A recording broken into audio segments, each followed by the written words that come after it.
Zato bomo stopili skupaj in povedali na glas.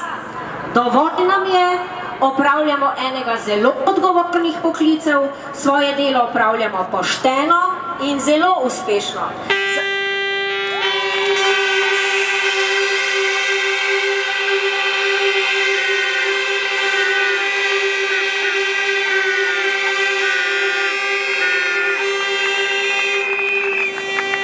Zato zahtevamo pošteno plačilo za pošteno in odgovorno delo, ki ga opravljamo.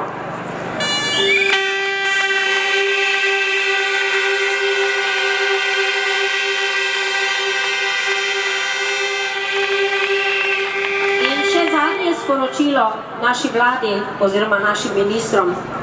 Naj nehajo zavajajočim politiko, da bo zaradi zvišanja naših plač obremenjeno gospodarstvo.